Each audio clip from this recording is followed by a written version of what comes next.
今ここは南京東路の歩行街です。ここも何回も来て定番の場所なんですけども、ちょっとこの DJI Pocket 2のカメラのテストでですね、もう一回撮影に来ています。割と人いますね。もうすぐ9時ぐらいだと思うんですけど、結構人が歩いてますね。ちょっと向こうの外灘の方に行ってみたいと思います。でももうこれ9時で多分なんかライトアップ消えそうな感じしますけどね。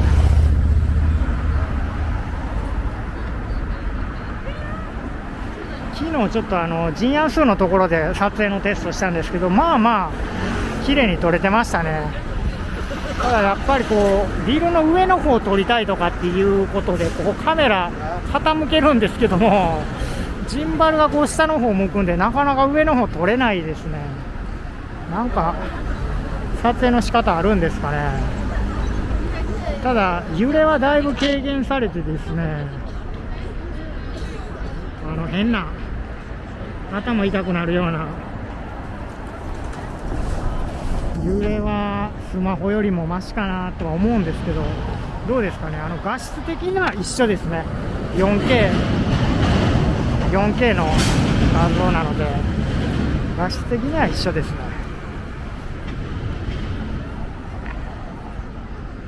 ちょっとこれ持ち慣れてないんで軽いんですけど、なんか変に肩が凝りますね。これ信号変わったら渡りたいと思います。でマイクもどこについてるのかわかんないですけど、一応ステレオで録音できてるみたいですね。これなんか上海でも陳風の方でコロナが出たっていうことで、あれですね、ちょっと警戒強まって、なんか中程度かなんか危険地域に上海指定されてますね。言ってもなんか3人しか出てないらしいですけど、3人ぐらいでそこまで警戒する必要はあるのかなと思いますけど、でもオリンピック控えた中国ですから、特に上海でもし大量にコロナの感染者出たっていうと、国際的にもあれなんで、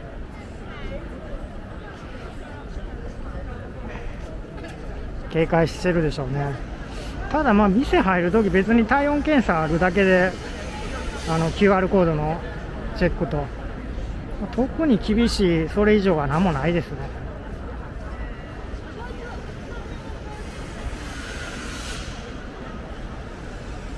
なんかキムソンさんの動画見てると、西安行った時博物館とか入るのに PCR 検査の証明書を持っていかないといけないということで、西安で PCR の検査を受けてたみたいですね。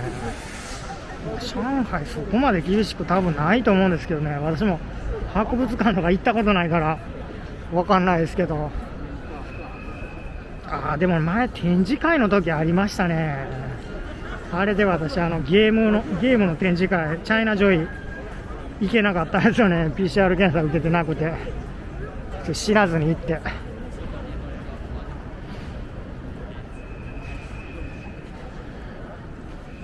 あんまり言うほど人いないか。なんかただこの DJI ポケットのこれ録画するとですね、なんか5分ごとになんか動画が切れて分割されて録画されてるんですよね。それがちょっと面倒くさいですね。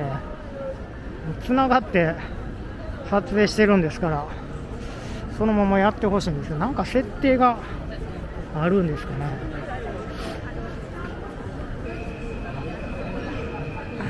なんか今日は何月何日でしたっけ、11月何日かなんですけど、アフリカの方でなんかコロナの新型が出たっていうんで、ちょっとやばいですね。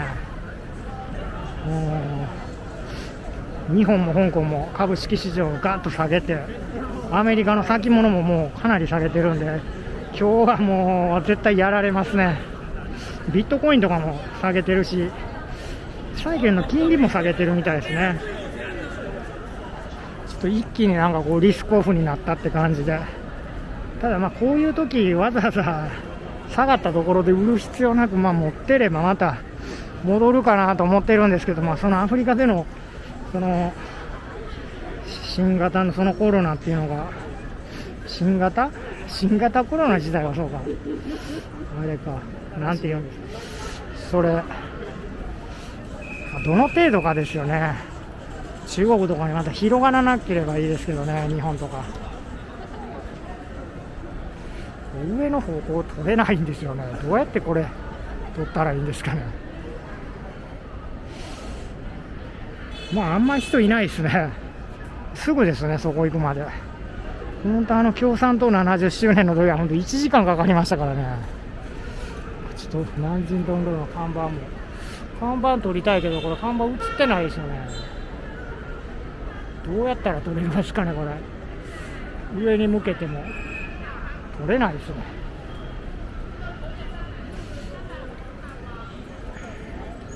まっすぐ歩くだけにはいいですね、このカメラ。ちょっとそのなんか撮りたい場所が撮れないという。あと画面もめっちゃちっちゃいですからね、これ。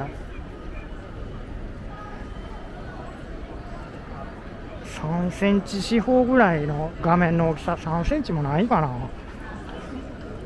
何が映ってるかよく分かんないっていう。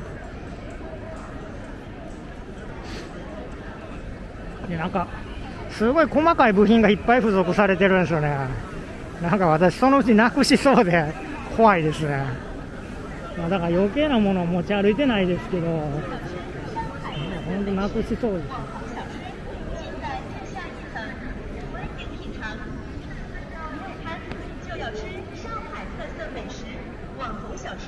まあ今日はもうベタですけど、ワイタンに行って、それからちょっと北ワイタンの方の、北ワイタンの方行ってもいいな。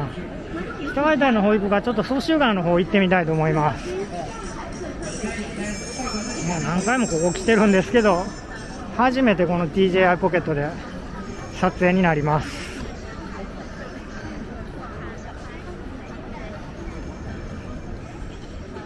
これはこっちは和平飯店ですね。やっ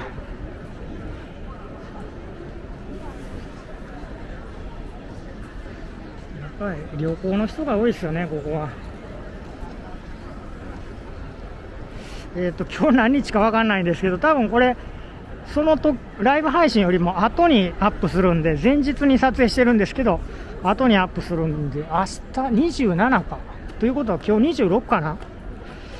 27日確か土曜日だと思うんですけど、11月27、ウェインちゃんと一緒にライブ配信する予定ですっていうか、もうこの動画アップされてる時にはもうすでに終わってるんですけども、録画した画像も私の方でアップすると思うんで見てください。ライブ配信自体はウェインちゃんのチャンネルでやります。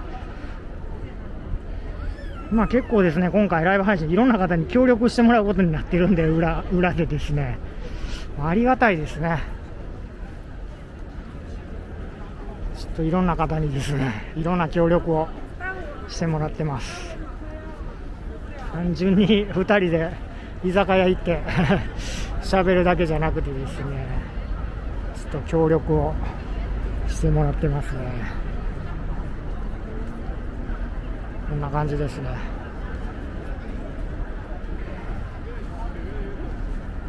ちょっと私スマホの方で写真撮ります。やっぱこれいつ見てもなんか写真撮ろうかなって思いますね。もう何回も見てるんですけど、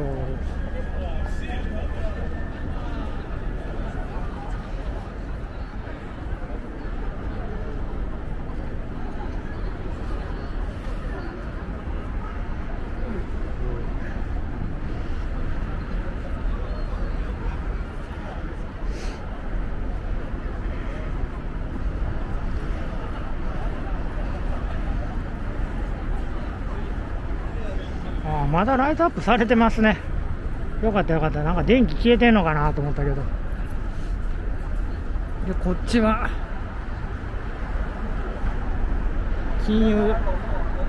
昔の金融地区のとこですね。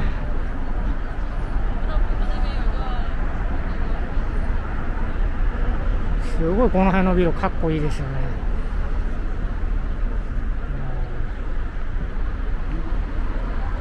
ただビルの上が映せないという、これ iPhone だったら映せるんですけどね、まあ本当だったらこうスマホ2台、スマホとこれと両方使いながらやればいいんですけどちょっとそこまでやる余裕ないですけど、なのでライブ配信とかこれ向いてないですね。ライブ配信はもう iPhone の方が絶対いいですね。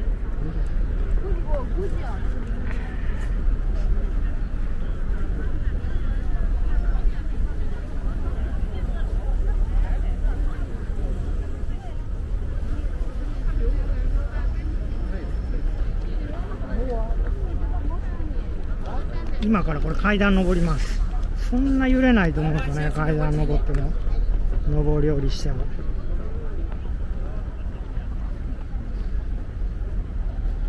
なんか中国人の友達はこれマラソンとかでも使えるって言うんですけど、そんな走っても大丈夫なのかな。ちょっと今日はもう走る気力がないんで走らないですけど、一回今度走ってみます。走っていけるんだったらちょっとランニング10キロとかこれでやってみたいですね。でも10キロ走れるか、最近全然走ってないんで。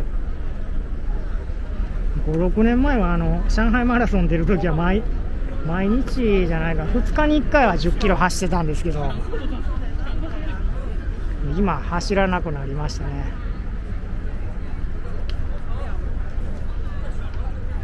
綺麗に映ってますかね、これ夜景。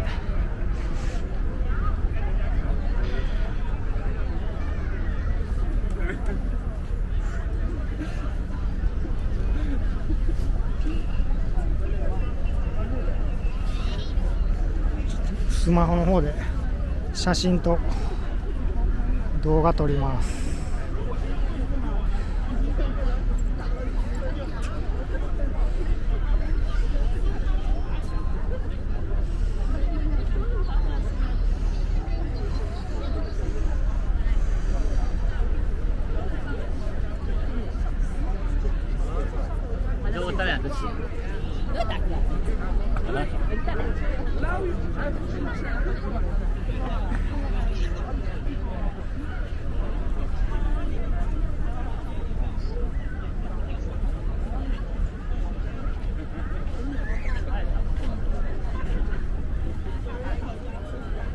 じゃあちょっとこの北の方に歩いていきましょう。ベイワイタンの方に。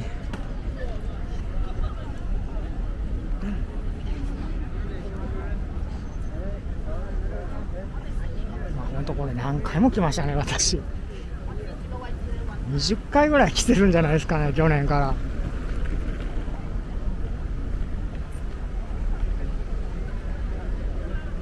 そのベイワイタンとかすごい綺麗になってるんですけど、上海に住んでる人に言っても誰も知らないですね。そんなとこ綺麗になってんのっていう。興味ないし、来たことないって、行ったことないって言うから、まあそりゃそうですよね。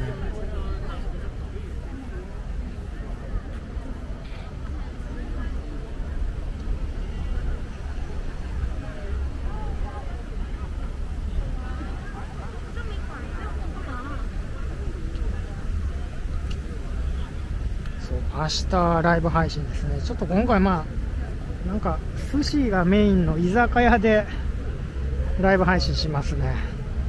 なんかちょうど個室があったんで、個室がないとなかなかテーブルだと周りの音がうるさくて話多分聞こえないと思うんで、一応それでマイクもつけてですね、ピンマイクつけて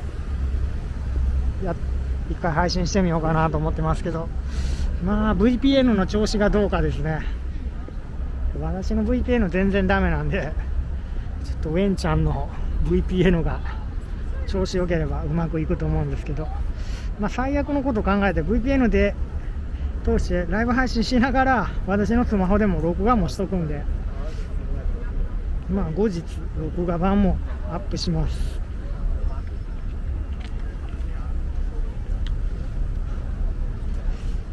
何飲むんかな。私ちょっとお酒全然飲めないんでやばいですね。炭酸水で勘弁してくれたらいいんですけど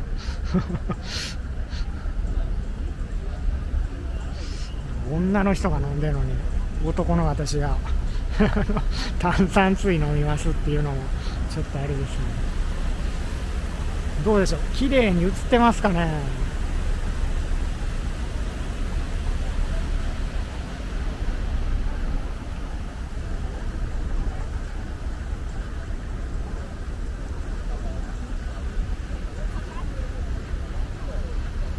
こう明るいところの方が映るかなと思って、そのためにわざわざ今日ここに来ました。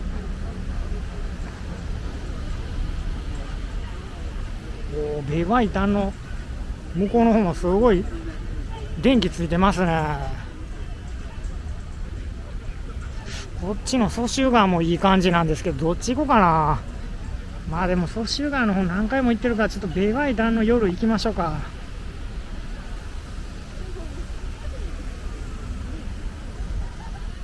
血がつくというか分かってるとこもあるんで。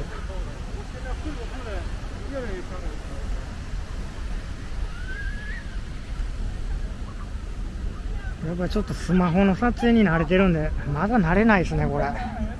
なんか変に持つ手に力が入って軽いんですけど、すごい疲れますね。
上海に旅行に来たら誰もが来るというここの場所。いやでも本当、でもまあ綺麗な綺麗ですよね。向こうは金融街のルージャーツイ。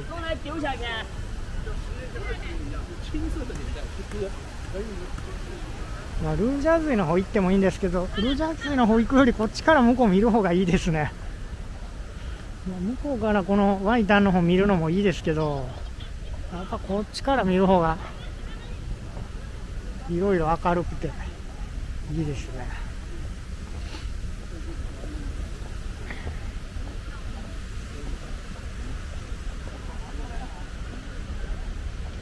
いやーでもなんか今日のアメリカ市場も下がるの分かってるんで、なんか嫌ですね。せっかく上げてたのに。まあそんな一本調子で上がらないですからね。上がって下がって上がって下がって繰り返しながら徐々に上がっていくっていうのがアメリカなんで、まあもうそれは仕方ないですね。まあ運よく上がった時で売って下がった時買い戻してって、そんなうまいことできないですからね。私ちょっとやってましたけど、結局うまくいかないなって、しんどいだけやなと思ってやめました。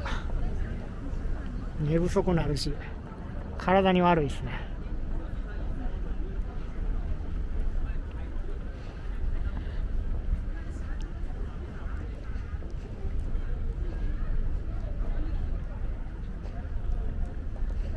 いやでもほんとこんなちっちゃいカメラで撮影できるんですね。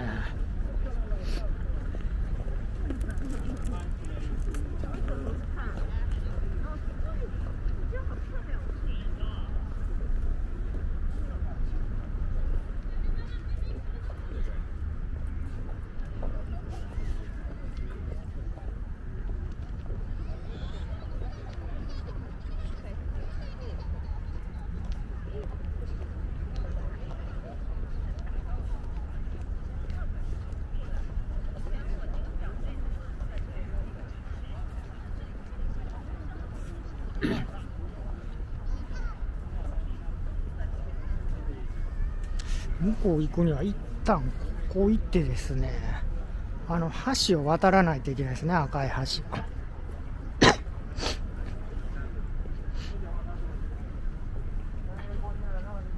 橋の名前何でしたっけ？いつも忘れるんですね。ダーバイなんとかバイ、じゃあ忘れましたね。見たらわかるんですけど、見たらわかるって当たり前ですけど、何やったかな。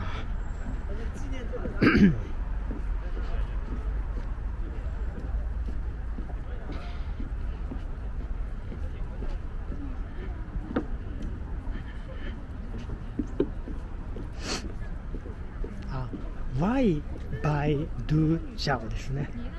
ワイバイドゥチャオ、外の白い渡る橋ですね。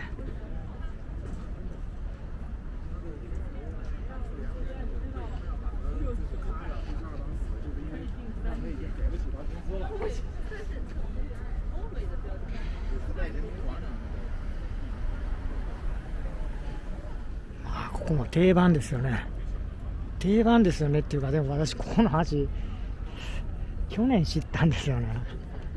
それまで来たこともなかったし、なんか友達のシャオクーさんがここの写真を撮ってて、それ見せてもらって、あ、こんな橋あるんやっていうのは知ってたんですけど、来たことなかったですね。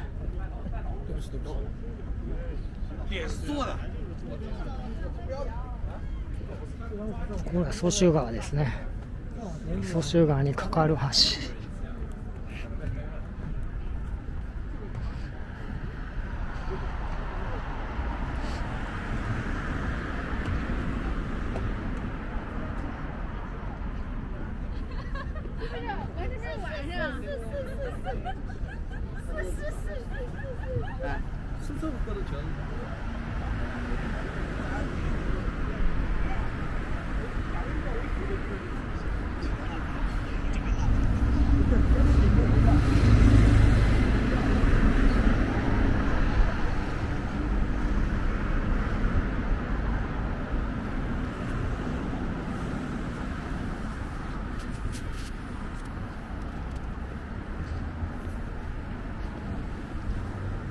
ちょっとこれ持ちながら自転車運転するのは難しいですね。持ちにくいんで。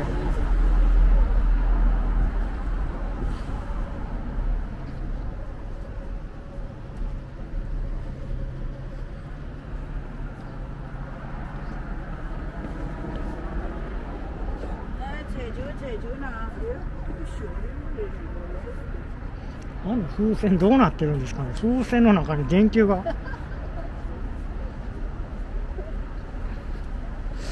そう、ここ一回来てみたいんですけど、まだ入ったことないというか、証券博物館。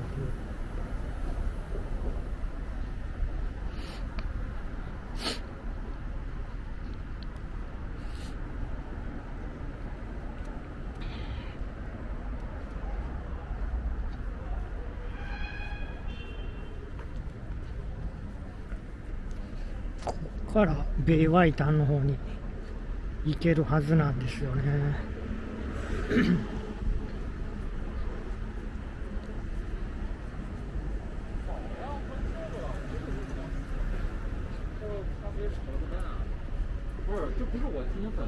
階段登っていくと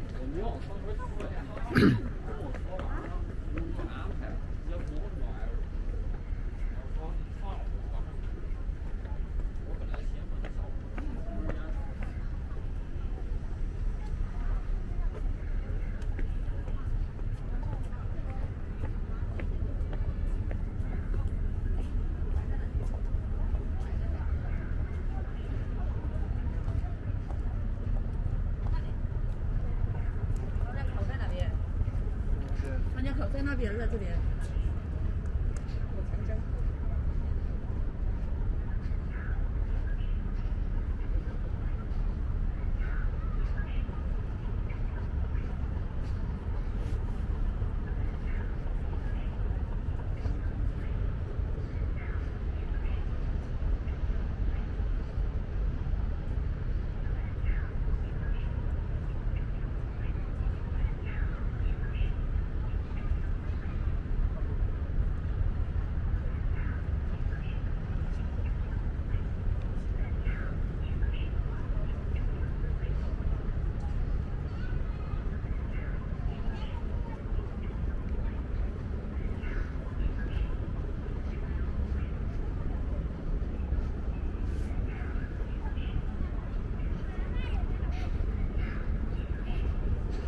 一応今 4K の高画質で撮ってます。いやー、私のこのチャンネル低品質なのが売りだったんですけど、品質が上がってしまいましたね。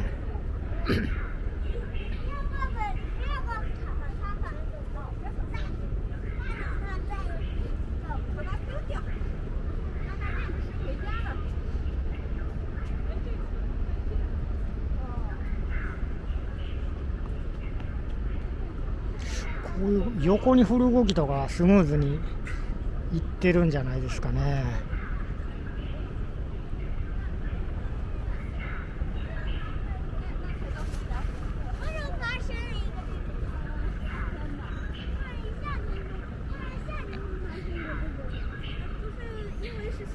なんかちょっとこの水の臭い匂いが若干しますね。気のせいかな、これ。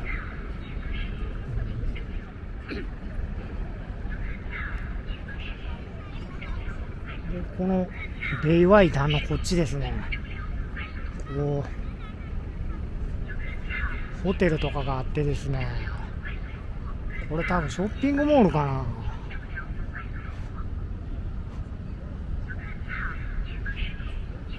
ずーっと永遠とこの川沿いこう歩けるようになってますからね、すごいですよ。前ずっと行きましたね、あれ上海ファッションセンターのところまで。ほんと2時間ぐらいかかりましたけどね。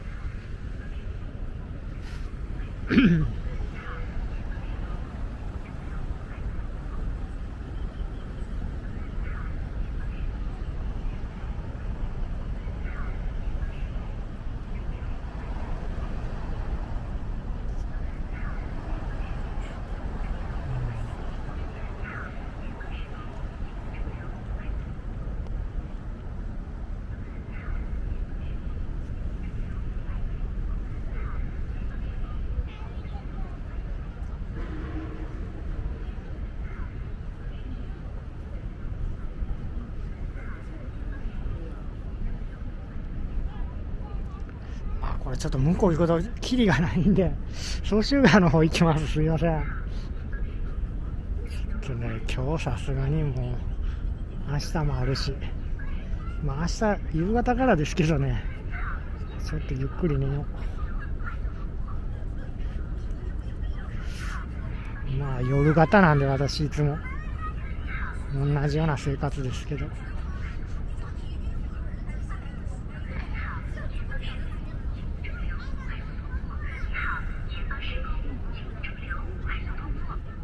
ここもなんか作ってるんですね。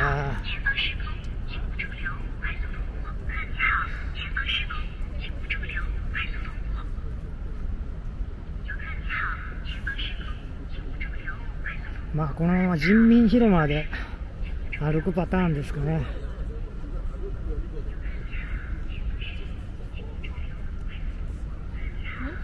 一応今日はノンストップで録画してますけど、多分ファイルなんか勝手に分かれてそうですね。あれ本当余計ですね。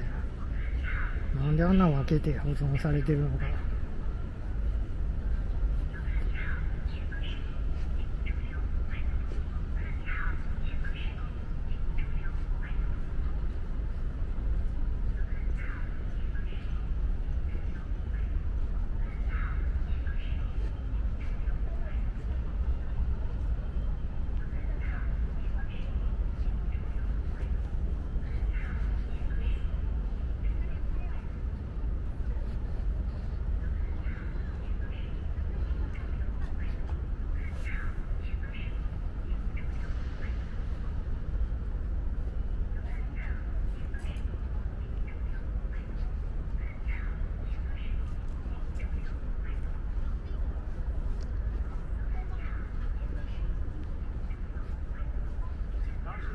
ちょっと暗いですけど、この来た道を戻ってですね、蘇州川の方にずっと行きたいと思います。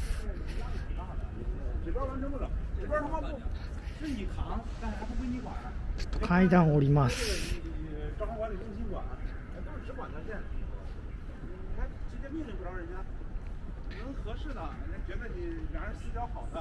得来，那可以。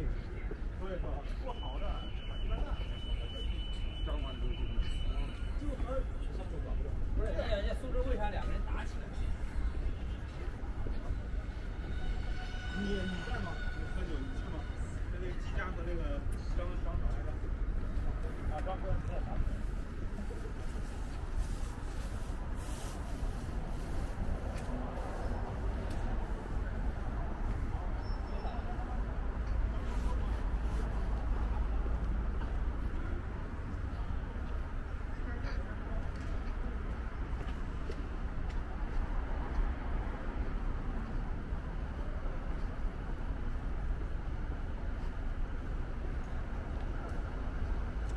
今で31分ぐらい録画してますね。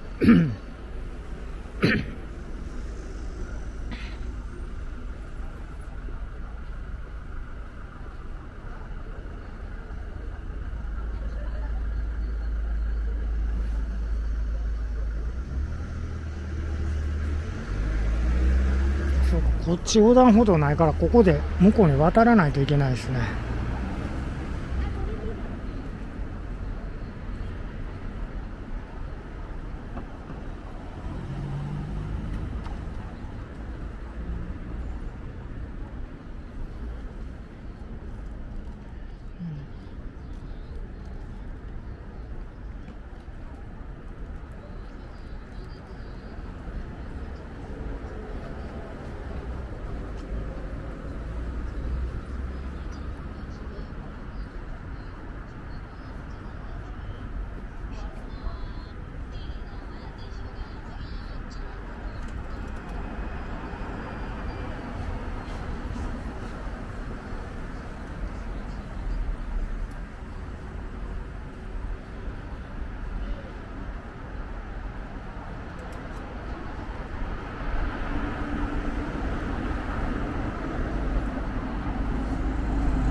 結構バスが来ますね。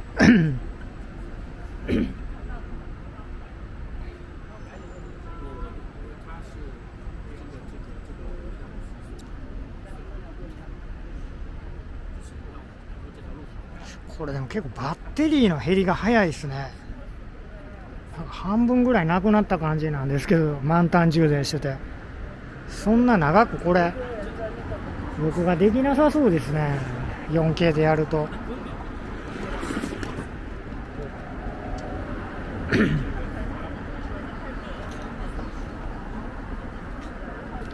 バッテリーの線つなぎっぱなしで録画したらどうなるんですかね。なんか大丈夫なのかな。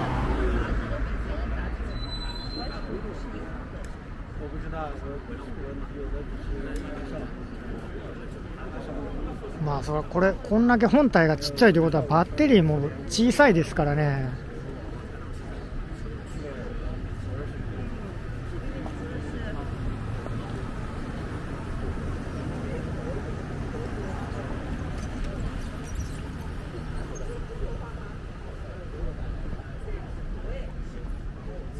ここは上海ダーシャホテルですね。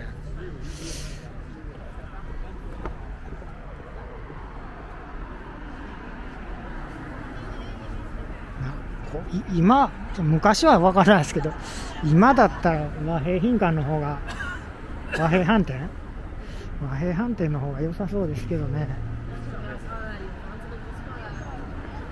昔は良かったのかもしれないですけど、このホテルも。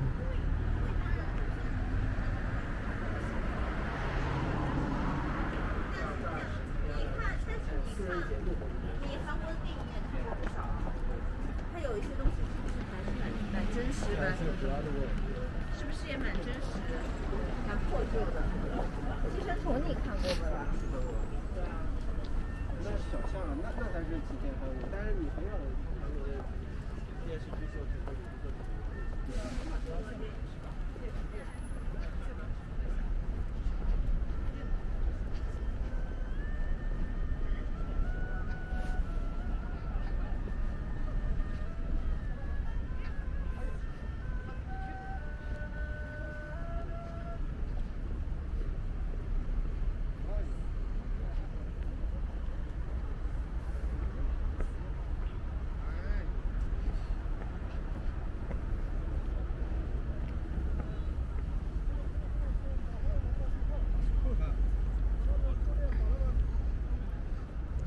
ドローン飛んでますね。我就问你老苗哪有他有没有水平金？那把这个嘛，不是后面的别的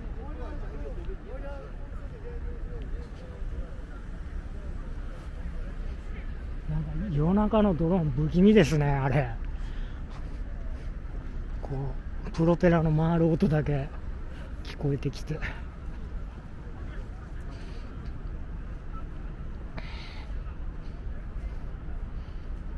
まあこんな感じでですね私一人で歩いてます。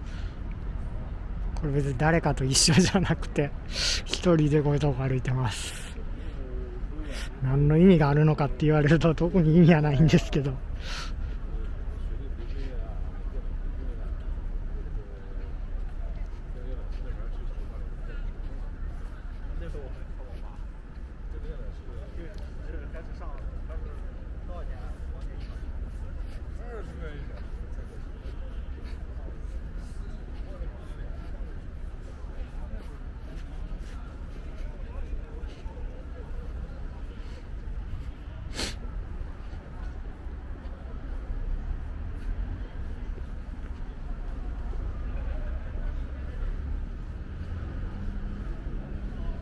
座れますね。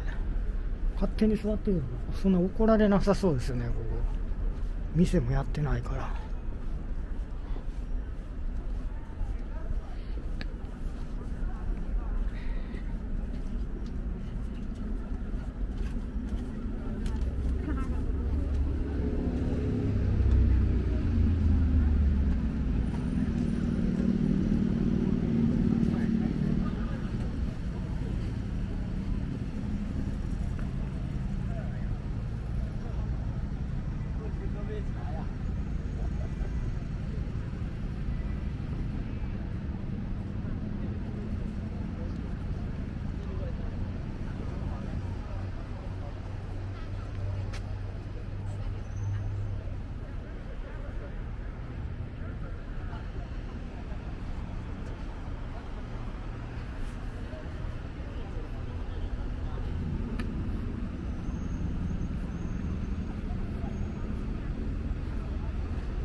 ここは米通常ルーですね。北蘇州ルー。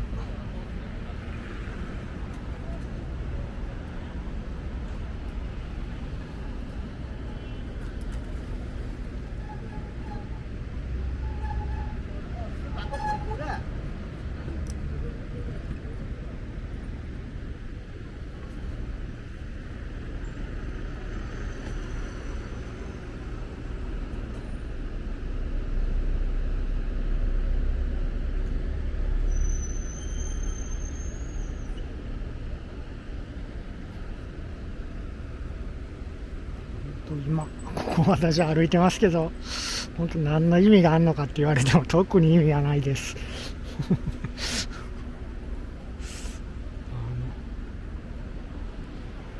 なんか世の中の役に立つのかって言われてもすごい困りますね別に何の役にも立たないんですけど。い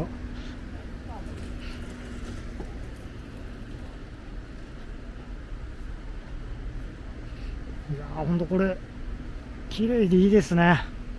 しかも人がいないからあんまり静かでいいです。これいっぱいいたら大変ですけど。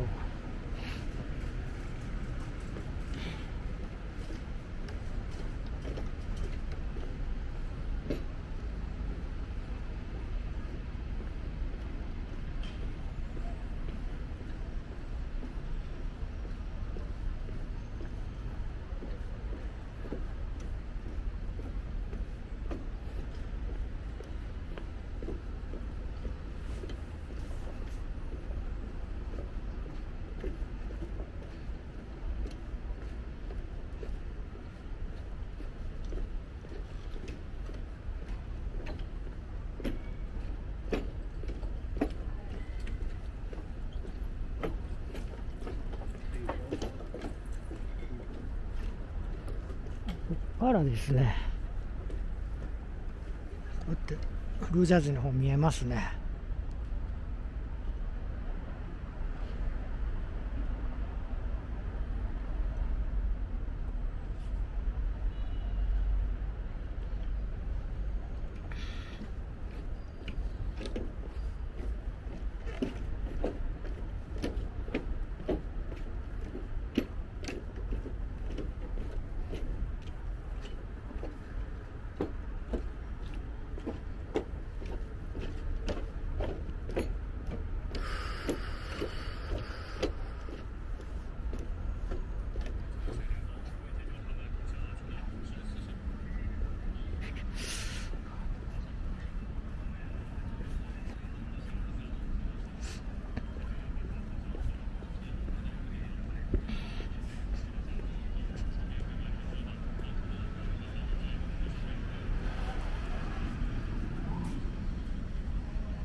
バーと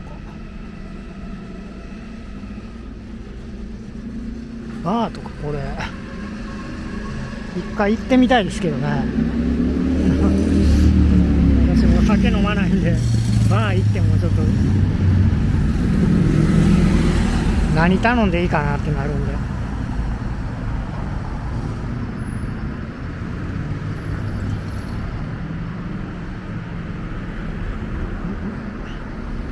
飲めないというか飲まないようにしたんですよね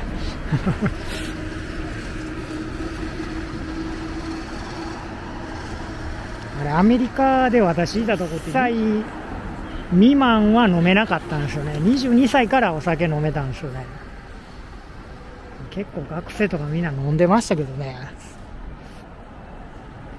まあそれで怖いのが自分が21歳とか22歳か22歳の時とかに飲めると思ってて、一緒に飲んでた周りの同じ大学生が20歳とか19歳で飲めない年齢だった場合ですね、捕まったらえらいことになるんですよね。子供にお酒飲ましたっていうことですごい罰が重いというかなりますね。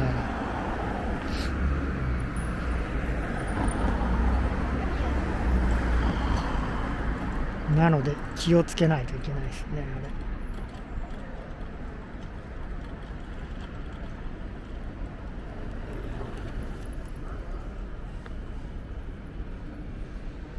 そもそもあれアメリカの場合なんか今でもそうでしょうけど、アルコール類買うとき ID 見せないと買えないですからね。年齢を証明しないと。日本でも今タバコとかそうなってるんですかね。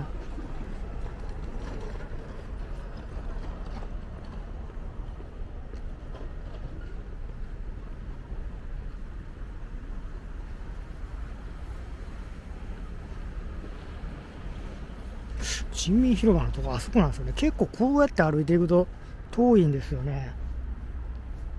ナージントンルー歩くとナージントンルーの駅から人民広場まですぐなんですけど、こっち側から行くとこうちょっと斜めになってるのが結構時間かかるんですよね。この橋もでも綺麗ですね。あんまり人いない、あんまりというか全然人いないです。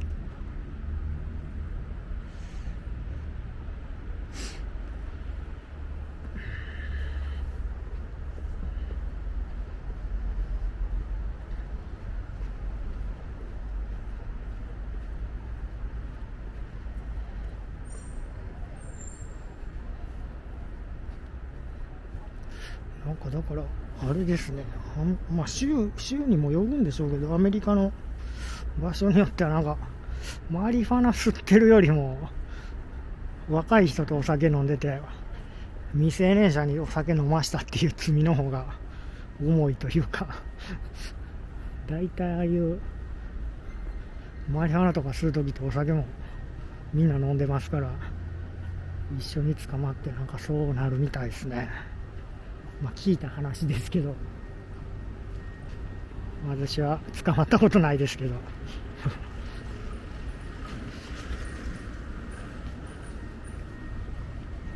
今でもあんまり変なこと言うのはやめときましょう。そうですね。中国の場合はめちゃくちゃ罪重いですからねああいう覚醒剤とか大麻とか。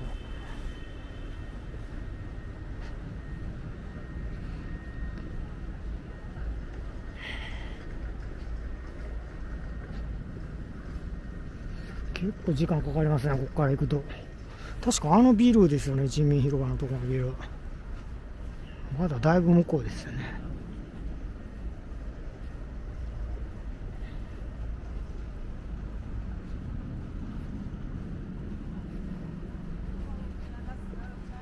なんかやっぱ川の匂いがしますね。なんなのこの水の匂い。その冬なのに夏だったらなんかこう匂いが来るの分かるんですけど、冬でもなんかちょっと匂いしてきますね。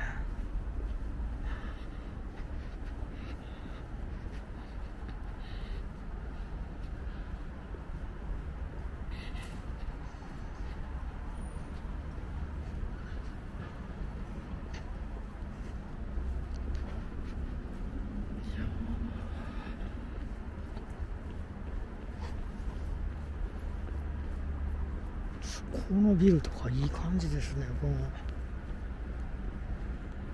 入り口のところ、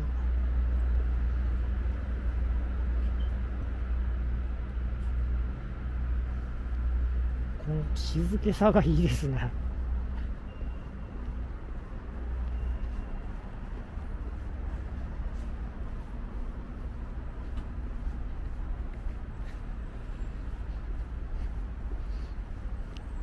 今日本当はちょっと人とご飯食べる予定だったんですけど、なんか上海でそのコロナがチンプンの方で出たって言ったかな、なんか出たからとりあえずやめようっていうことになりました。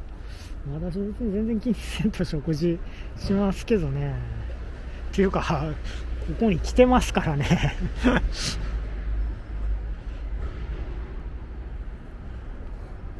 そこまで気にしなくてもいいけど、まあでもなんかいろんなとこ移動する必要のある人は、まあもしあれ QR コードでなんか色が赤になったら動けなくなるんで、まあやめといた方がいいですよね。まあ私みたいにずっと上海で家でいるんだったらいいですけど、確かに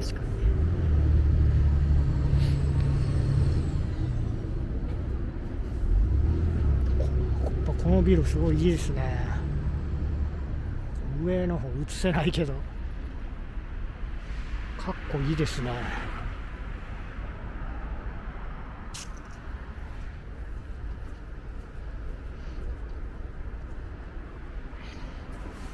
あ、ここハーナンルーですか。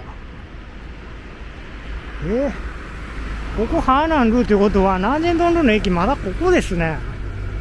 人民広場まで全然行ってないですね。じゃあここから南京東路行って人民広場まで行きますか。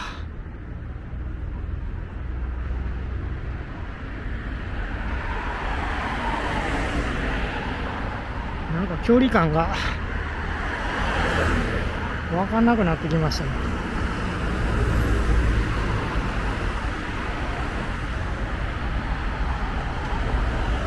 そうそう、前行ったチープールはちょっと向こうですね。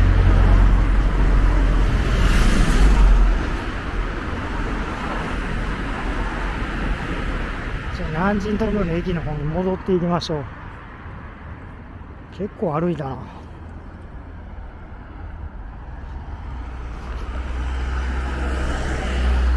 ちょっと暗いですけどまた途中で明るくなると思います。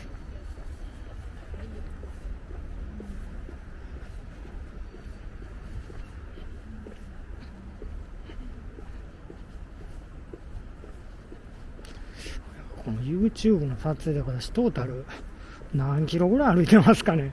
結構歩いてると思うんですよね。去年から2020年の3月ぐらいからこの街歩き動画やりだしたと思うんですよね。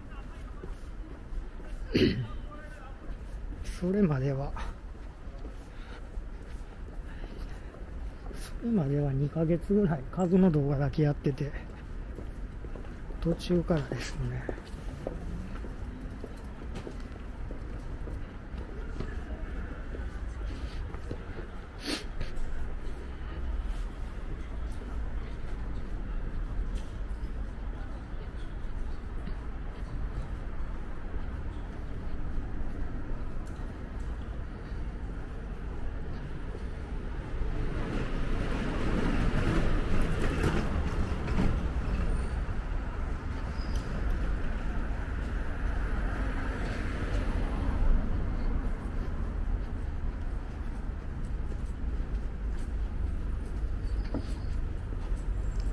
からがハーナンジョンルーになります。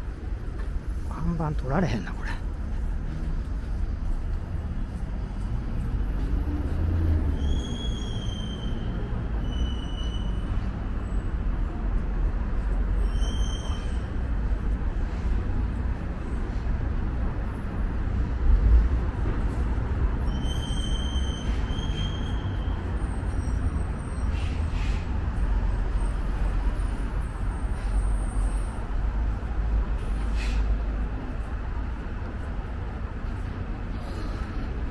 ちょっと疲れてきましたね。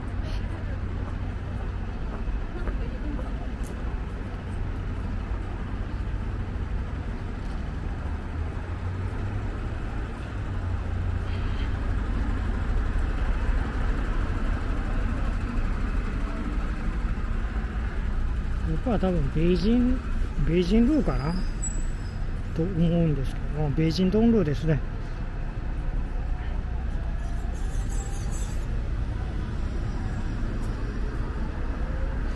ベイジンドンルーもこの辺ちょっと面白いんですけどね、昼間じゃないと撮れないですね。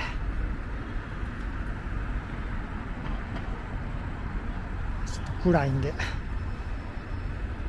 いやー、なんか疲れてきましたね。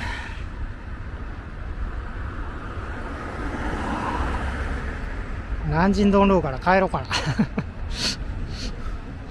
いやー、せっかくなんででも歩きたいですね。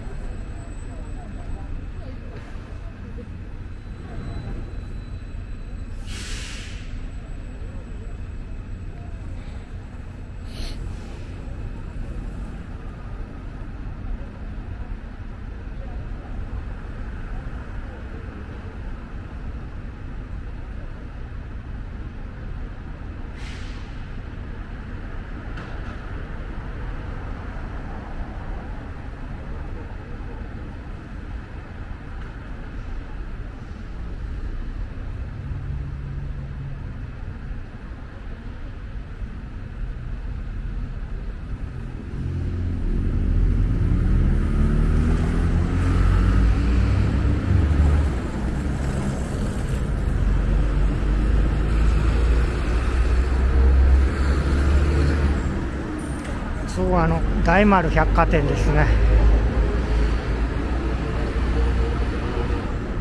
あとこっち側の方にあれ王将ができたんですよね。一回食べに行きましたね。でオープンしてすぐ。一応それも動画に上げてますけど、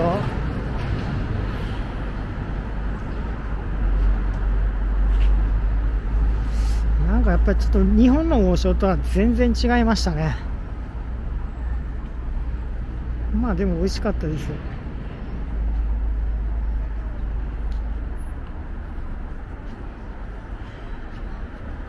なんかお好み焼きとかとんかつとか、まあ王将というか日本の居酒屋みたいな感じでしたけどね。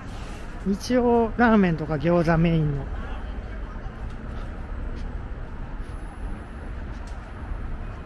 まあまあ良かったですけどね。食べ過ぎましたね、あの時。頼みすぎて。なんかいろいろ食べたいなと思ったけど、ほんと食べ過ぎましたね。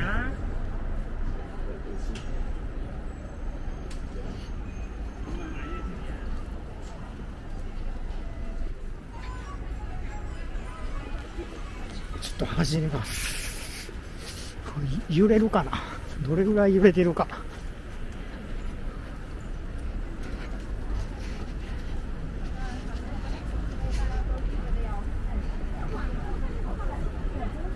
兰州水饺、肉夹馍、大盘鸡、家常小炒等，纯手工现做。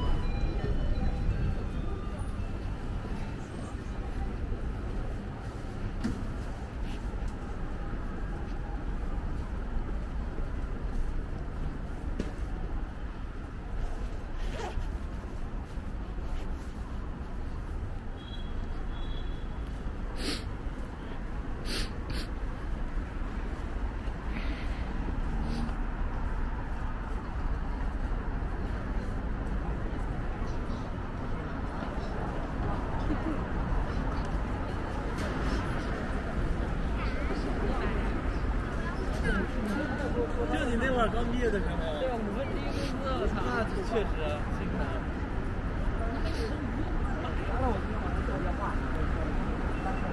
あともうちょっとですね。もうちょっとでこの南京東路の道まで行くんで。我跟他之间还是有距离的，就是说不像你那是同一个村的。疲れました。骂娘都可以，是吧？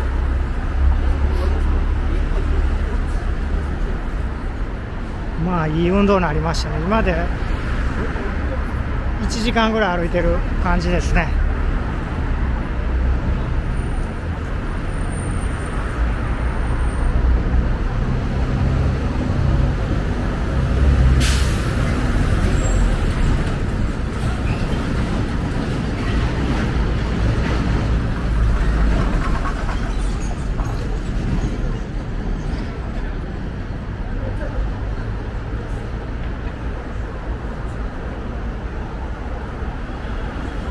一応ちょっとこんな感じですね。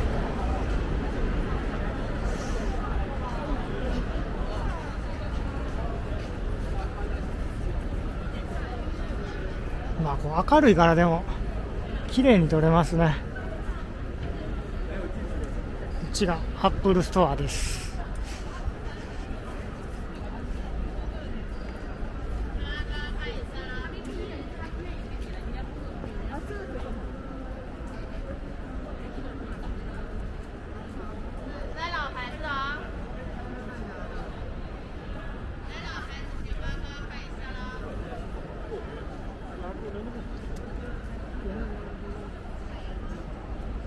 なんかここ歩いてるとよく、まあ、今はないでしょうけどね、外国人の観光客いないんで、私の日本人の友達でも友達2人かここ歩いてて、なんか女の人に話しかけられてぼったくられたっていうのありますね。私そういうの一回も話しかけられたことないですね。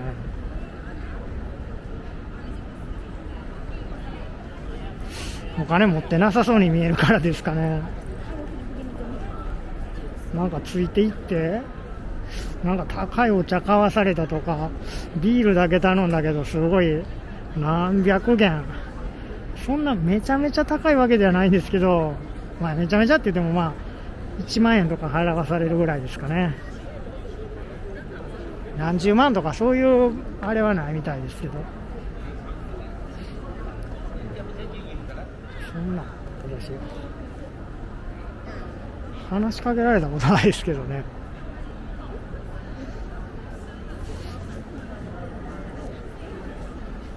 でもなんか本茶ウルーのところ歩いてるときなんか言われましたね。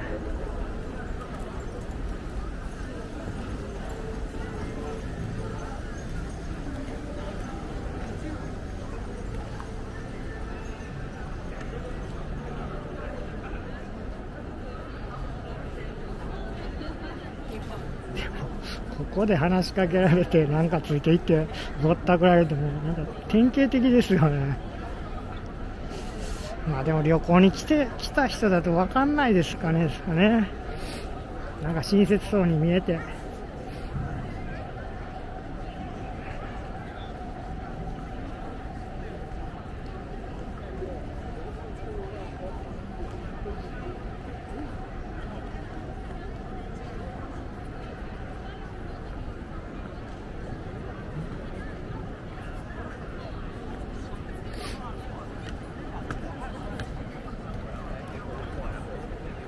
疲れた。あともうちょっとですね。信号あっても関係なく自転車走ってきますね。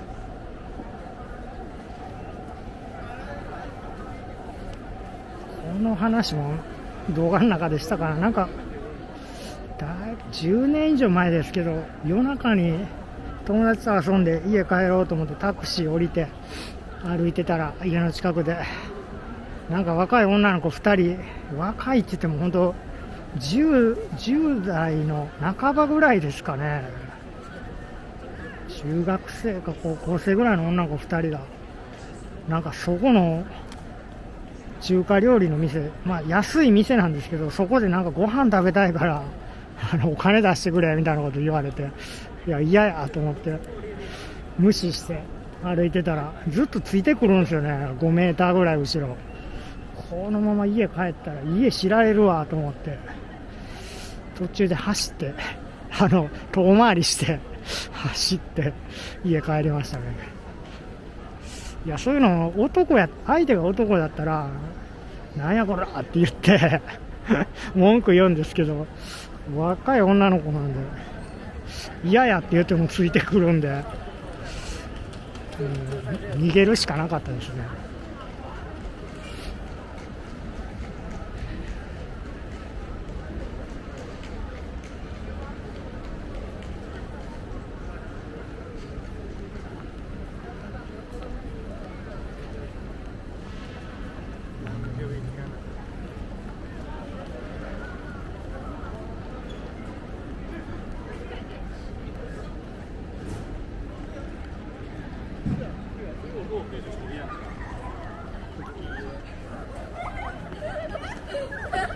なんかここ見るとなんか映画のセットみたいですね。上海の松江区の上海飲酒ラーメンっていう映画とかの撮影所のところもこんな感じなんですけど、っていうかあそこはここを再現してるんですけど、再現した街なんですけど、なんかその松江区の撮影所にいるみたいな気分になってきますね。なんかこれとかほんまいかにもっていう感じの建物ですからね。観光地だからこういう風に作ってるんでしょうね。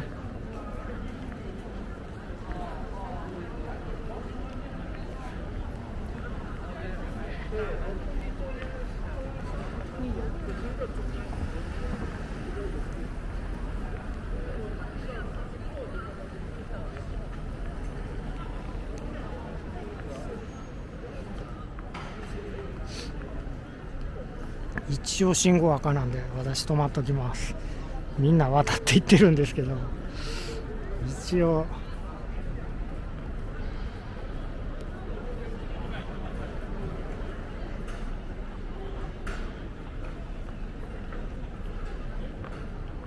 疲れた。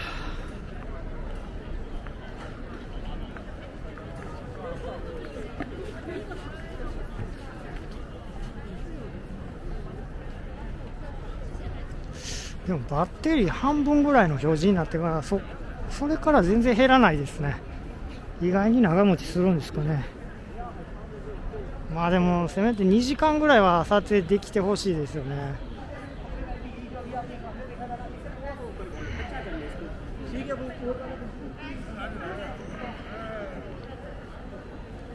ちなみに私この動画いっぱい撮影してますけど YouTube にアップした後もうパソコンからどんどん消していってますね。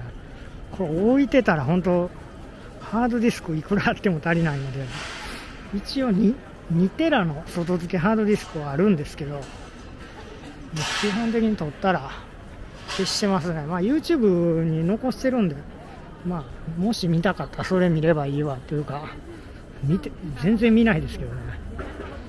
普通動画とかってアップする前にみんな見ると思うんですけど、私も見ずにそのままアップしてます。自分の動画ほとんど見たことないですね。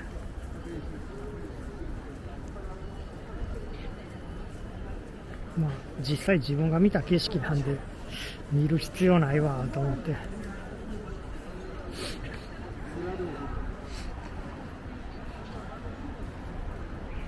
いや、そんなことないか。これバッテリーもうだいぶなくなってきてますね。もうすぐ電池つきそうですね。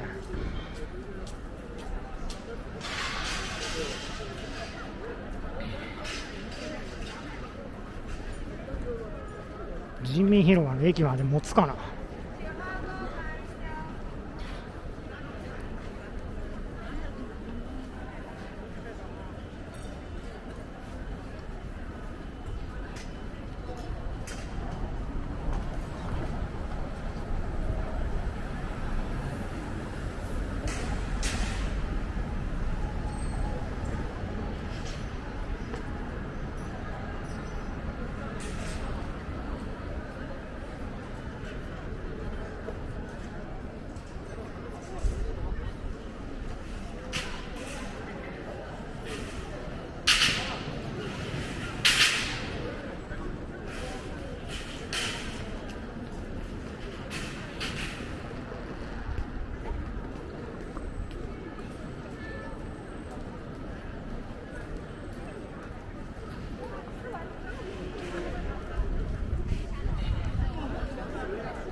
途中で電池がつきそうな気がするんだけど、途中で電池なくなったらその動画は残るんですかね。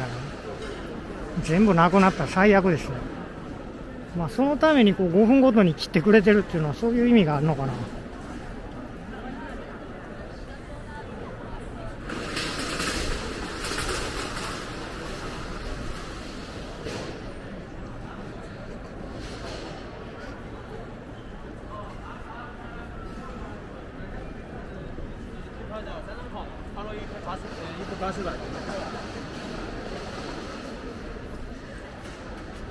看一下咱这在哪里？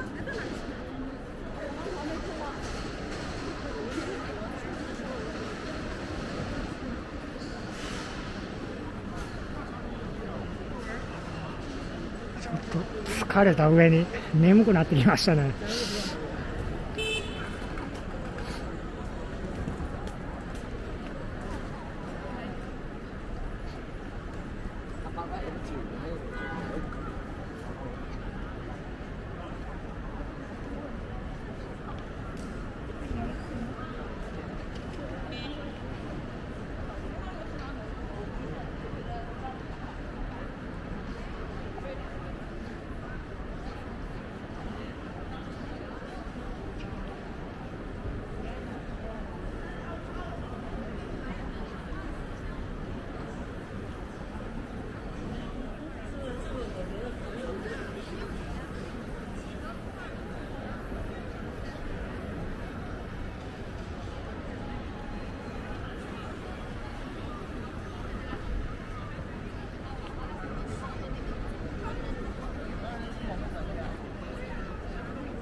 もうちょっとですね、駅まで。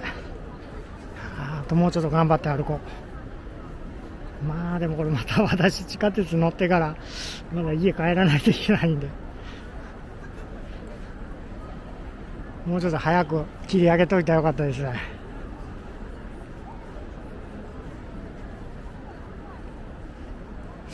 この建物本当巨大ですね。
ここ降りたところがもう地下鉄ですね。いやー、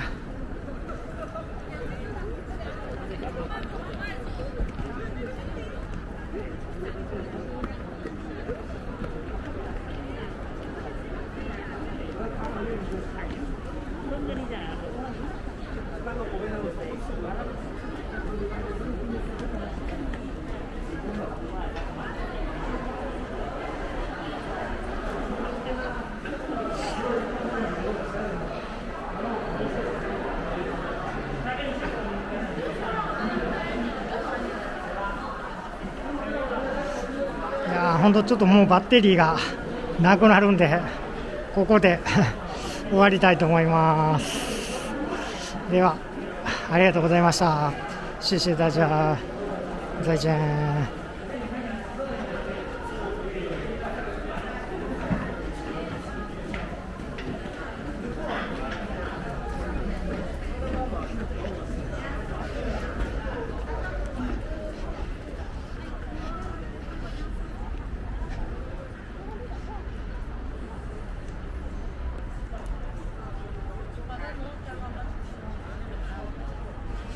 ではありがとうございました。本当に終わります。